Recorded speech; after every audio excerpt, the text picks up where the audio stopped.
Hello. So my phone is currently balanced on about 16 books to make sure it can have a tripod sort of stand up. So I'm going to try and move as little as possible in this video so I don't send it flying across the room. Anyway, we're doing a different kind of video today that I've never done before.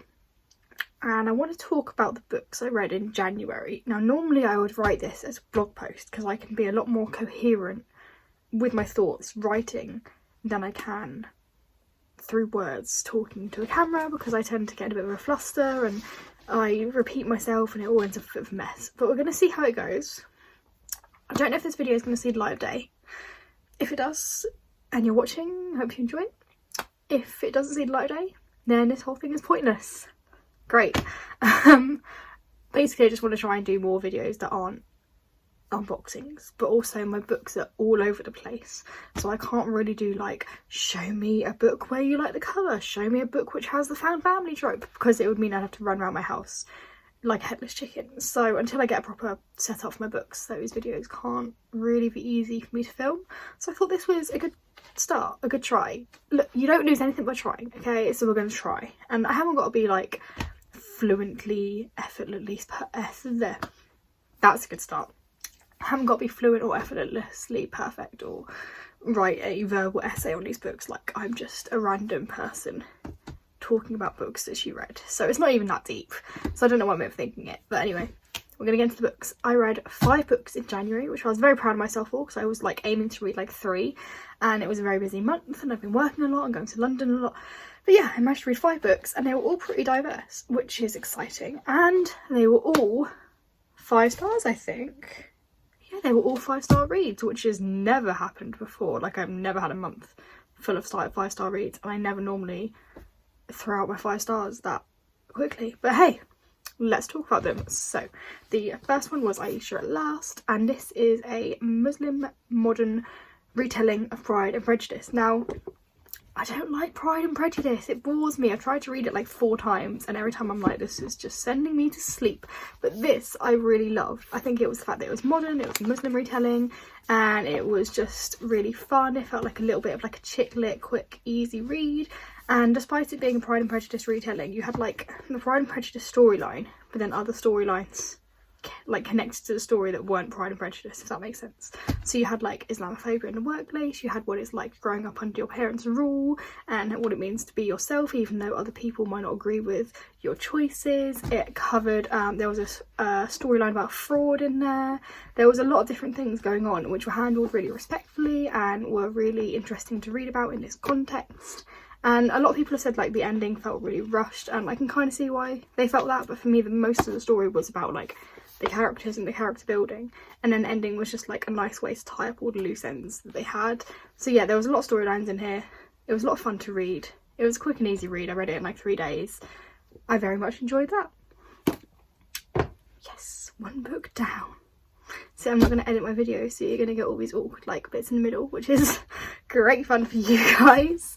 Next book I read was Amari and the Night Brothers, and oh my god, I loved this book so much. It was, it made my heart so happy. It was like Harry Potter but done right, where this little girl, her brother is missing and she doesn't know where he is obviously, and her mum doesn't know where he is, and one day she comes home from school and some things happen, spoilers, but she finds out that she is going to go train at a summer school which is like a magical world that she didn't even know existed, where there's like werewolves and vampires and dragons, and she has a special power which I won't tell you what because spoilers, because it's a big part of the book, and it's all about her learning about her power, learning about this world, trying to make it in this summer school, trying to get through to the next stage, all with that undercurrent storyline of finding her brother at the same time. And there's a dark force threat too, so there's a lot of adventure, there's a lot of magic. It's the most adorable, heartwarming read, and now I've finished it, I really can't wait for the second one, because the first one ends in a really nice way where it leads straight into the second one.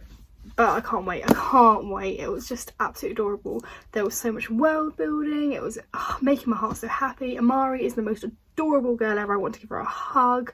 I love the fact that the whole motivation for everything she does is about finding her brother, because it's a strong family bond, which is my favourite thing to read in books.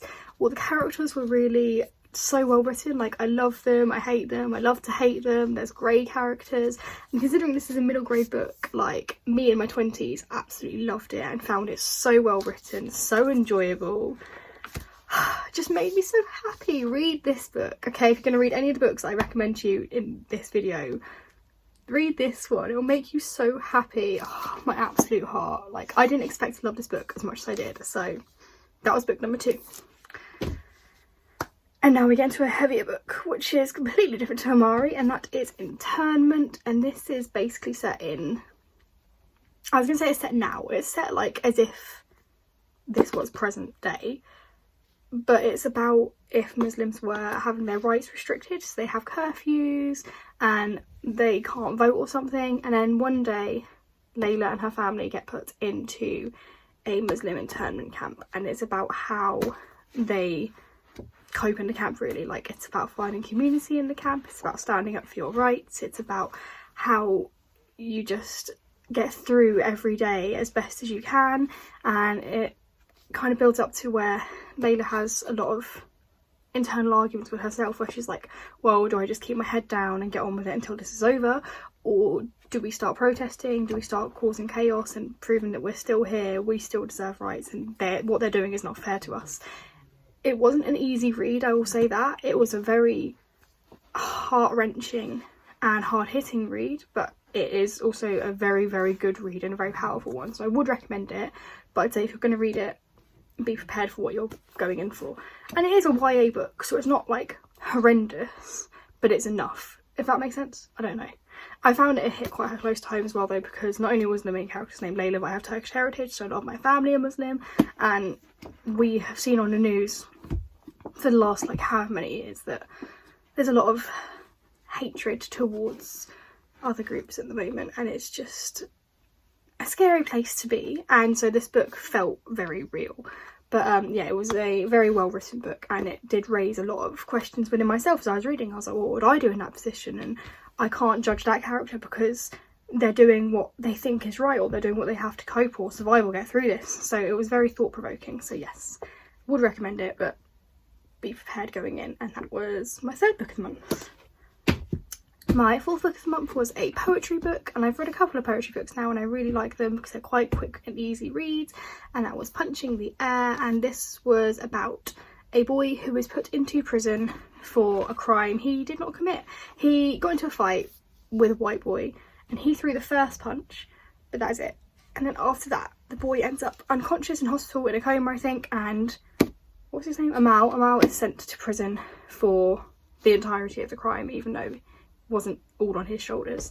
And it's about him. It goes from the start when he's in court all the way up to the end, which won't tell you how it ends if you've not read it, but it includes like his time in prison. It has times where he reflects back to when the incident was happening. You see him interacting with his family, and it's just beautifully written. I'm trying to find a page that really hit me.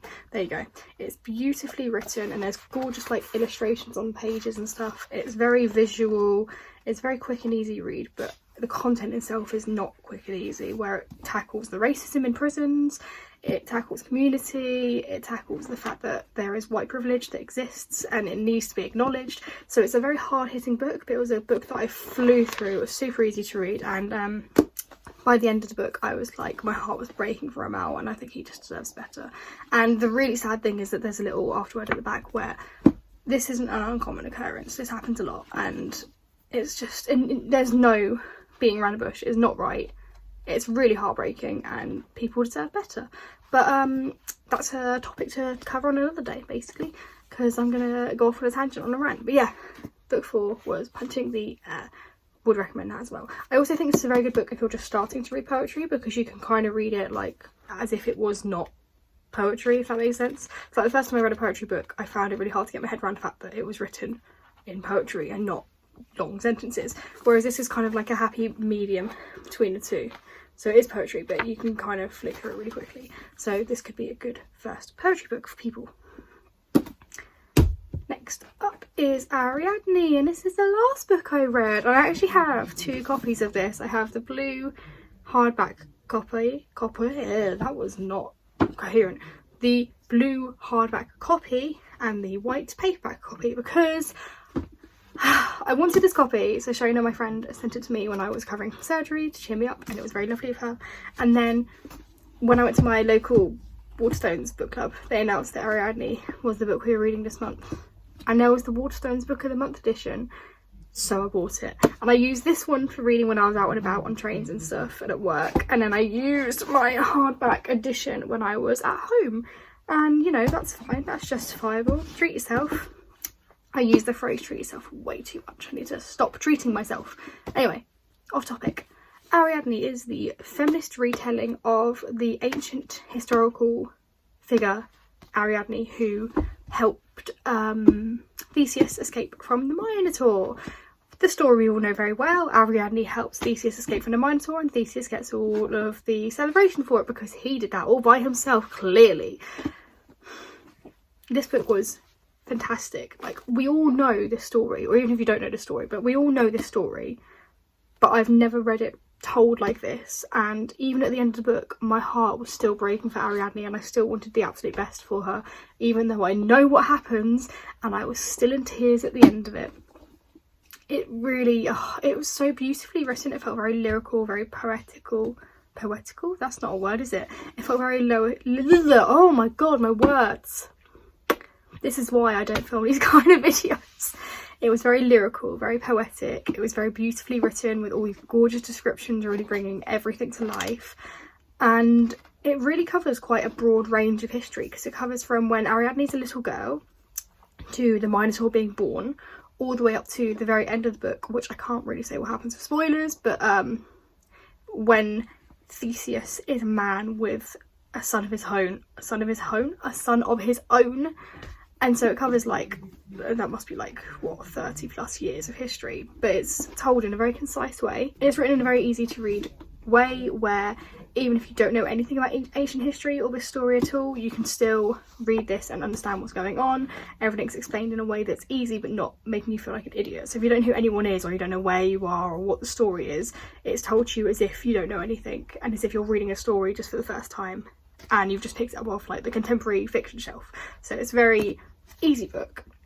It does cover a lot of themes in it which I didn't realise was going to be covered. So it covers like complex family relationships, so between Ariadne and her mum and her dad and her sisters, what it's like living under a toxic household, because obviously King Minos is very, he's I don't even know what the word is for him. He's not a nice man, let's just leave it there. And it's really interesting to see how that affects Ariadne and her sister later in life. It covers postnatal depression without even saying it's postnatal depression. Yeah, it covers that. There's a lot of hard-hitting themes that are covered in a really respectful way, and in a way that just feels authentic and natural. And it is natural for these themes to be covered, because I think people forget that these issues have been around since ancient history, so why wouldn't they be covered in a book like this? So yeah, it was a very fantastic book to read. It was very beautiful. Like, I feel like I'm just repeating myself, but I think this is one of those books where you just have to believe the reviews and just go in and read it anyway. I think it's emotional, it's powerful, it's I would say it's one of the best new releases of ancient historical fictions that I've read ever. Is that a bold statement? Does that even make sense? So, you know, you've got like the Song of Achilles and Circe,